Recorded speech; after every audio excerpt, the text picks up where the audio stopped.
大家好，歡迎大家再次嚟到 Historical Travel Story。今日帶大家去到香港嘅西環。今日嘅主題名稱叫做西環歷史散步，從殖民規訓到邊陲現代性嘅5個空間斷層。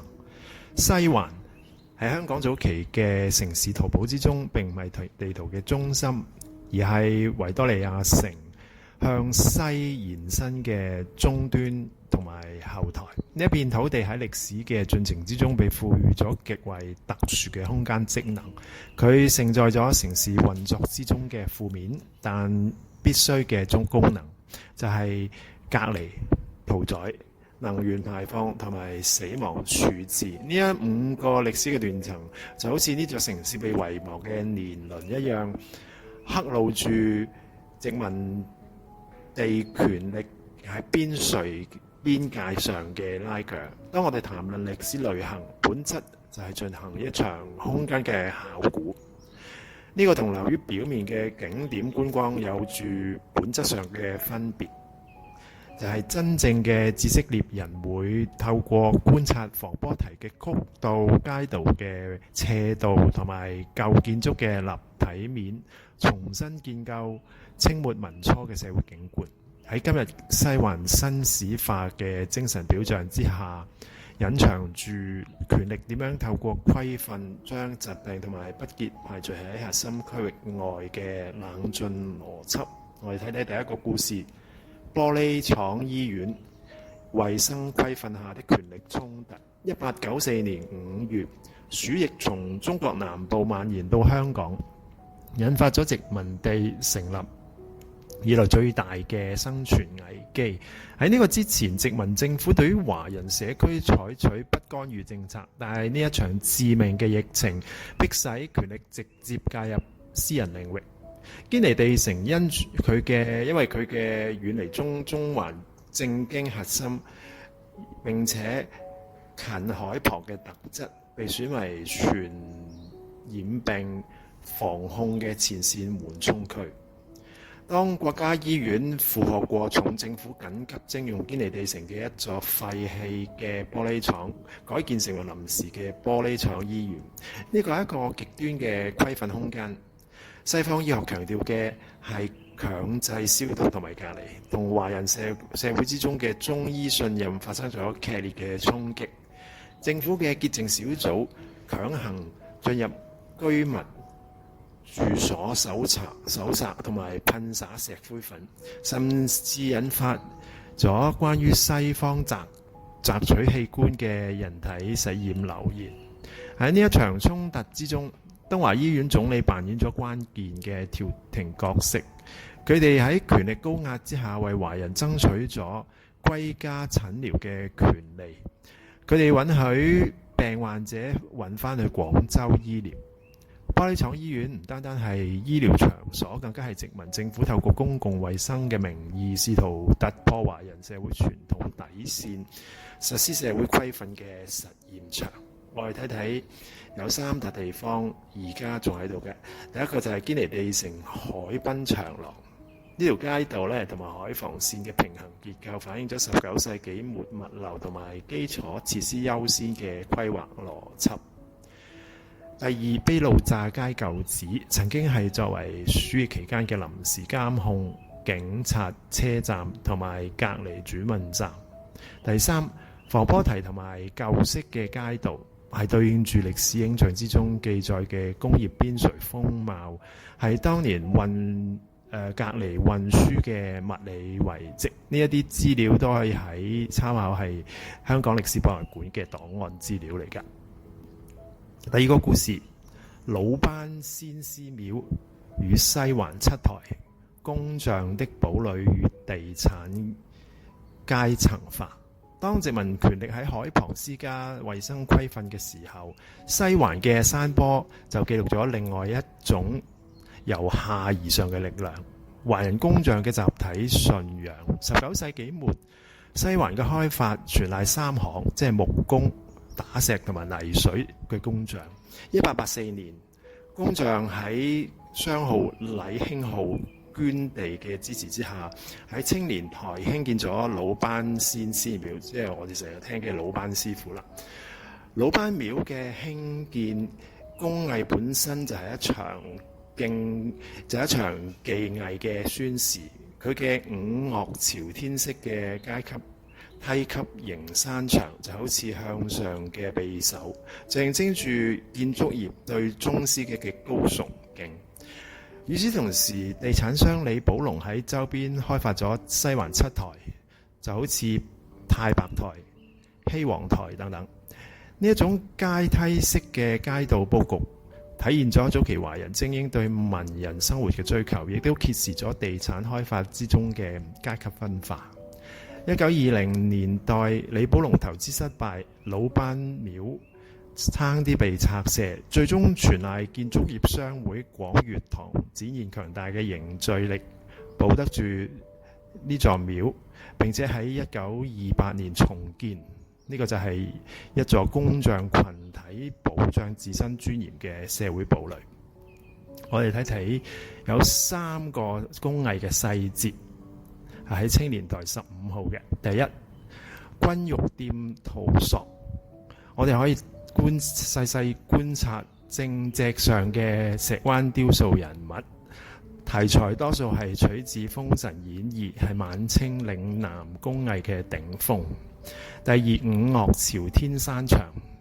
我哋可以注意佢係市區罕見嘅梯級嘅線條，亦都係行業神崇高嘅象徵。第三，灰塑同埋壁畫，喺廟內入邊保存住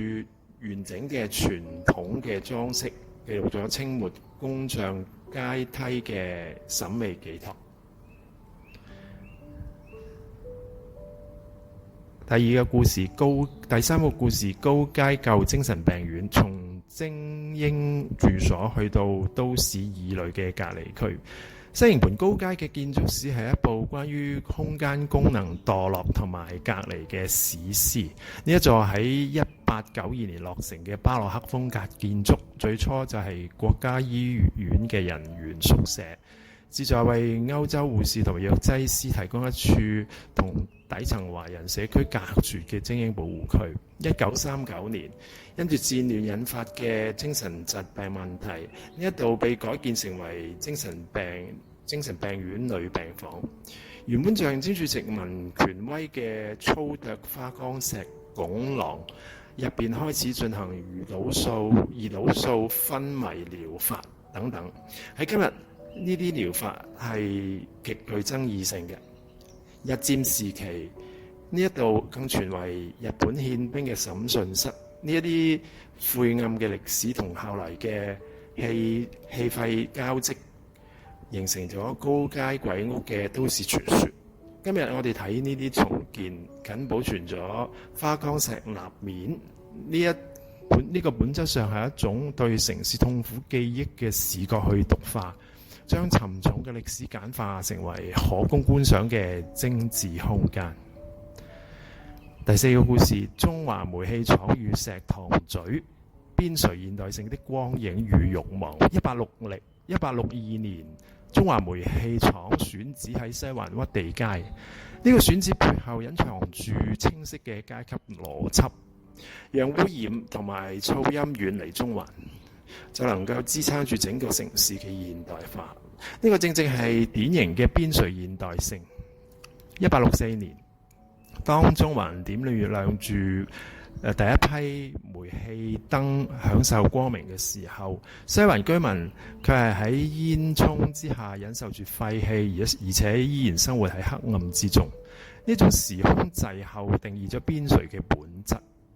但係呢一種邊陲定位亦都催生咗意外嘅繁華。1903年嘅遷記條例，將妓院強制遷往石塘咀，使到呢一片工業區以外轉向塘西風月嘅畸形繁榮。喺煤氣燈影嘅光照之下，一邊就係排放廢氣嘅工廠，另一邊就係富商雲集嘅酒家，就好似金陵、廣州酒家等等。煤氣廠嘅排泄屬性同埋石塘咀嘅慾望風景構成咗一種冷峻嘅共生關係。我哋睇睇三笪地方嘅位置。屈地街係以煤氣廠工程師屈地去命名嘅，呢個係能源歷史嘅物理坐標。第二，山道天橋一帶曾經係酒家林立嘅社交核心，保留咗昔日嘅空間骨架同埋垂直開發感。第三，石塘咀街市可以追溯到1875年，反映咗政府為咗規範化嗰區人口而設嘅基礎設施。第五個故事，堅尼地城屠房與焚化爐，視覺潔淨與環境不平等。根據1889年嘅規劃圖，殖民政府有系統咁將屠房、養豬倉庫同埋焚化爐安置喺西環嘅下風處，建立咗城市嘅排泄終端。透過街市條例，政府壟斷咗屠宰權，名義上係為咗公共衛生，實質係嚴格咁樣實施咗稅收監控同埋食物供應鏈管理。呢一種不潔地景，形塑咗堅尼地城堅韌而且粗獷嘅勞動階層性格。今日雖然呢一啲設施好多已經拆除，但係物理痕跡仍然存在。科士街石牆樹盤根錯節咁樣生長喺巨大嘅花崗石擋土牆之上，嗰度曾經係養豬倉庫嘅精確邊界，亦都係昔日大規模土木工程同埋社會規範嘅物理見證。閱讀西環街道，步行者應該關注斜道花崗石牆嘅邏輯。每一段陡峭嘅石階都代表住早期土地開發嘅艱辛，每一片花崗石牆都可能係昔日隔離區或者倉庫嘅邊界。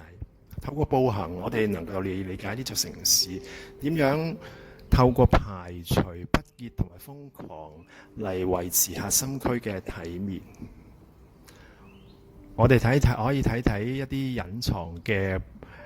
寶藏，例如維多利亞公眾殮房外嘅歷史邊界感支點，呢一度仍然係運作緊。冷峻嘅氣氛提醒住我哋，西環作為城市死亡與處置終端嘅功能，喺100年之後依然未完全消失。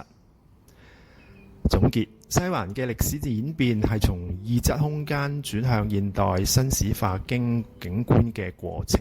從玻璃廠醫院嘅揮訓去到老班廟嘅抗衡，從高階嘅社會隔離到石塘咀光影慾望，西環展現咗一種不純粹嘅價值。喺追求潔淨視覺同埋景觀化嘅現代都市之中，我哋係咪淨係失去咗對勞動、疾病同埋社會規範呢一啲真實生活史嘅感知能力呢？當前嘅精品咖啡店同埋豪宅，往往遮住咗曾經喺呢一度流過嘅汗水同埋血水。西環真正嘅靈魂，刻刻就存在喺精英同埋底層，科學同埋信仰，工業同埋慾望共同交織出嚟嗰種具生命力嘅邊緣景觀。多謝各位收聽，歡迎繼續訂閱歷史旅遊故事 Historical Travel Story。今日去到呢度，拜拜。